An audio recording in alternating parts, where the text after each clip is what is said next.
Has the gentleman from New Jersey yielded back his time? Does the gentleman reserve? I reserve my time. Gentleman from New Jersey. Well, thank you, Mr. Speaker. I yield myself such time as I may consume. The gentleman is recognized. I want to again thank Mr. Oberstar for his diligent work on this, and Mr. Micah. A lot's been said by both Mr. Oberstar and Mr. Micah, but a couple of points to be reiterated, I believe. I think the men and women of the Coast Guard are some of the most under-recognized and underappreciated patriots that we have in our country. And for far too many years, a message was sent to them as we increased their mission that it was acceptable for them to be expected to do more with less. We send a very clear signal with this legislation that that's not the case.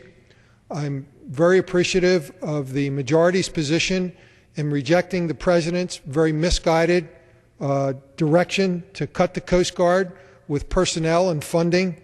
Exactly the wrong message at the wrong time.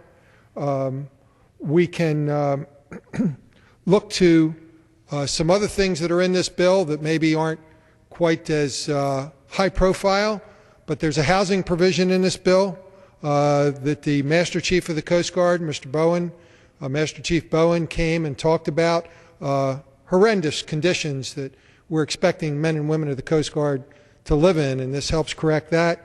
And another issue that is not at the forefront right now, but certainly was a very short time ago, and that was the piracy issue. And we're taking steps to allow the captain and crew of U.S. vessels to be able to defend themselves and their cargo. This is a good step in the right direction, and overall this bill is very, very much past due, and I'm very pleased that we're going to be able to move forward with this.